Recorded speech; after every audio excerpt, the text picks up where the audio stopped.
Hello everyone. So today we are going to discuss about the friction. So what is the friction? So it is nothing but a resisting force which is developed at the surfaces of two bodies due to their relative motion. So for example, let us assume that any external force is applied to any of the body. So due to that particular external force, there will be a relative motion between these two bodies, and a resisting force will be developed at the surface. That resisting force is nothing but the friction, force of friction. If we zoom into this portion, you can say that due to irregularity of this particular surface, there are chances of surface getting interlocked, and that interlocking will cause the resisting forces, that is frictional forces. So that frictional force is dependent on the coefficient of friction and normal reaction, and the coefficient of friction is classified into two categories, that is coefficient of static friction and coefficient of dynamic, or you can say that coefficient of kinetic friction. Let us suppose this is a body, and if any external force F is applied to this body, up to some extent applied force is directly proportional to the generated force, the resisting force. At this point the body is ready to move. This point is known as that particular motion is impending motion, and this point at this point the friction is limiting friction. So beyond this region, the the coefficient of friction will be coefficient of kinetic friction. So in this case the body will move, it will have some motion. In static region, there will not be any motion. So in this case F applied is less than equal to limiting friction. Here F applied is greater than limiting friction. So limiting friction is directly proportional to the normal reaction. So limiting friction is equal to mu s into n. So impending motion is nothing but at this stage body is just ready for the motion. So F applied is less than equal to limiting friction, there will not be any motion. So acceleration is equal to 0. So if F applied is greater than limiting friction, so there will be some motion of a body, so acceleration will be there. Let us see this problem. So P is pull of magnitude P is applied on this body at angle 45 degree.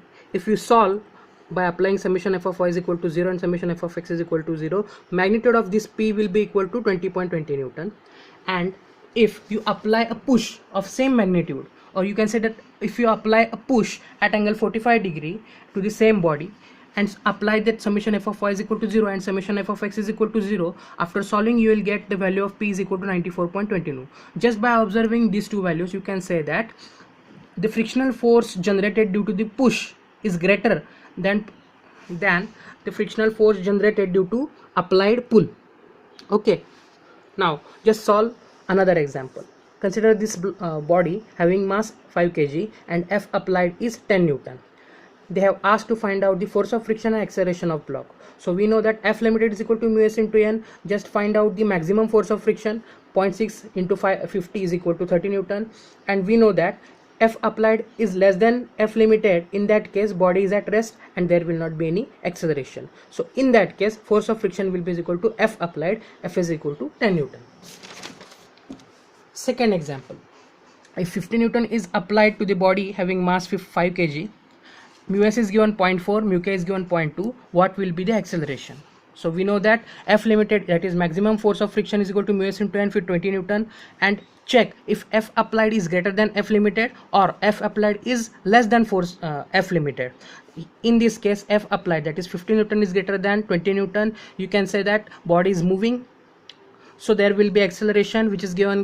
We know the formula, F is equal to ma, acceleration is equal to net force divided by mass. So F minus Fk divided by mass, you can get the value of acceleration is equal to 8 meter per second square, and Fk we know that mu k into n. So mu k, the value of mu k is given 0.2 into 50 is equal to 10 Newton. Next, what they have asked, angle of inclination of plane is double the angle of repose, and the angle of repose is 30 degree. Find out the acceleration of block. One block is there at angle, some angle. So angle of repose is nothing but that angle where the body is just starting to move downwards. Okay, in this case the value of alpha is given. So normal reaction will be balanced by weight component mg cos alpha, and mg sin alpha will be balanced by frictional force. So applying theta is equal to 60 degree, as they have given that angle of inclination is double the angle of repose. theta is equal to 60 degree, and alpha the value of alpha is 30 degree, hence theta is equal to 60 degree. Just solve the summation of force along the plane, which is equal to 0. Mg sin 60 minus mu mg cos 60 minus summation ma minus ma is equal to 0. As the acceleration or the motion of block is like this, so inertia force will be opposite to that particular direction.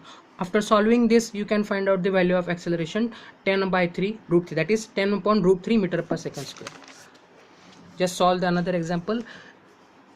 If consider these two blocks and a wall, mu between A and B is equal to 0.1, mu between B and wall is 0.15. So weight of block A is 20 Newton, weight of block B is 100 Newton. They have asked to find out the frictional force by wall. So due to this external force, there will be normal reaction N1 in opposite direction, and to balance this 20 Newton, there will be a frictional force AB in opposite sense. Again, as these blocks are in contact, FAB will be generated in opposite sense, which is acting on this particular block B.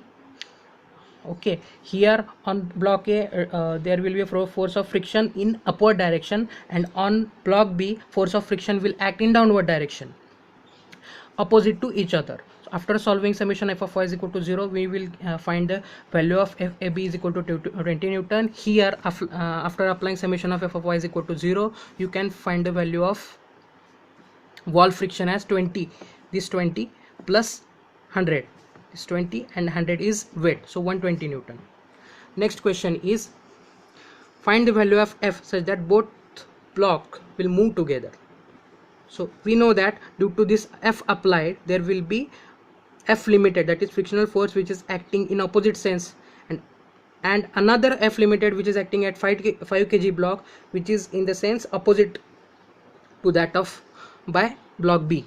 Okay, so after solving, you can say that F limited is equal to mu n, that is 0.2 into 5 into 10 Newton. Here they have given mu2 is equal to 0, that means there will not be any force of friction available generated at the surface, ground surface. So draw 5 kg free body diagram of another block. F limited is equal to 10, F is equal to ma, you will get A is equal to 10 by 5, 2 meter per second square. To maintain this acceleration, you are supposed to solve for a block B, that is 10 the mass block having mass 10 kg. Okay, so F max you are supposed to find out, and F limited is acting in opposite direction. Summation of is equal to ma, F minus 10 is equal to 10 into 10, so 10 into 2. So after solving this, you will get F max is equal to 20 plus 10 is equal to 30, so that the both blocks will move together. Thank you very much.